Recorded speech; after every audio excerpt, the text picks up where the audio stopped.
Hello, Evangelist Debbie Rich here of Debbie Rich Ministries. I'm just having some fun tonight, so we thought we'd put on some ice. Or possibly I'm just a TBM wannabe. I don't know. When I teach on giving, sometimes I teach on Elijah and the widow woman. So I thought I'd try that a little bit. Okay, I'm going to tell you the story of Elijah and the widow woman. I'm going to preach to you for a while out of 1 Kings chapter 17. And when I'm done with this sermon, you're going to say she ate and left no crumbs. I'm not chuggy. This is going to be high key good.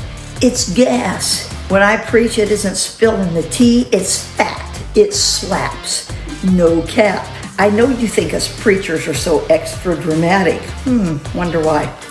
1 Kings 17 again. First, the ravens fed Elijah every day, and he drank from the brook Cherith, and he's identified as Elijah the Tishbite. I wonder if you and I are identified as Debbie the Underbite or so-and-so the Overbite. Let's hope not. Anyway, evidently the ravens scooped up a McDonald's Big Mac every day because bread and meat every morning. And then the brook dries up.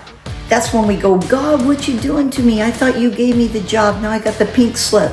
I thought you gave me this open door, and now look what happened.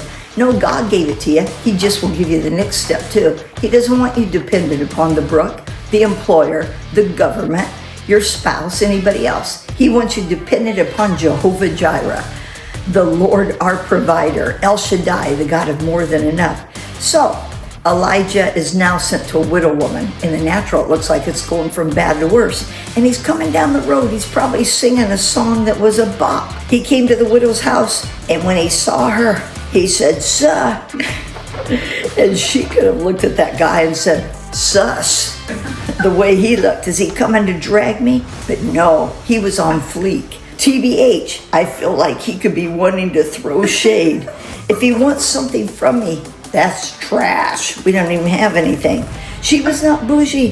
Her drip showed it, unlike mine. She felt that she was totally cooked. She had no riz. She could have ghosted him, absolutely. And when he got there, she says, mood. She was salty though. When Elijah saw the lady and said, "You're basic. You're even ratchet." She was so poor she didn't have the money to beat her face or have any drip. No ice on her, like there's ice on me. But when he talked, because of the anointing, she shook. She said that she was going to eat her last meal and die, but Elijah clapped back. He says, "Give me something to eat first," because he was savage. She said, "Bet." When Elijah talked about what the Lord wanted to do for her, at first she thought he was gatekeeping, but then she remembered that the Lord told her to fear not. She said it was like butter when he talked. He didn't come there to drag, it was cash. She knew better than to crash out or get chuggy. And as skinny as she and her son were, Elijah knew he couldn't call her a big back.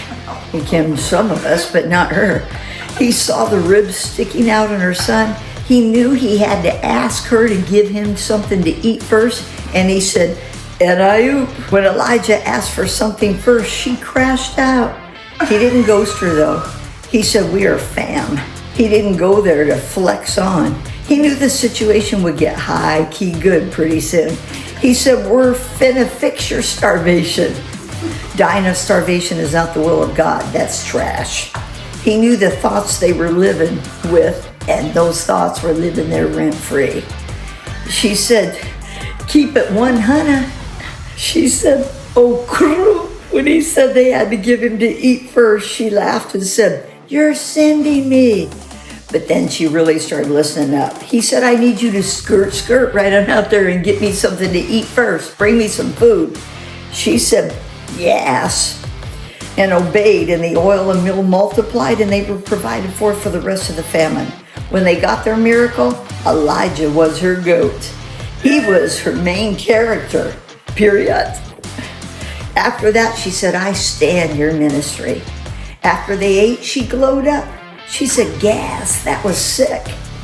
She said to Elijah, "You understood. You understood the assignment." He said, "I ship it." After that, Elijah was part of her and her son's squad.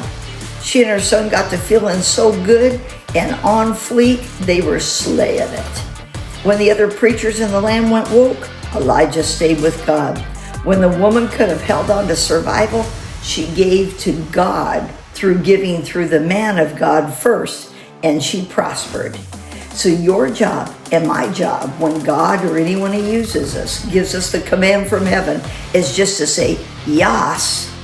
And so with all of that being said, I hope you got the point. Deuces.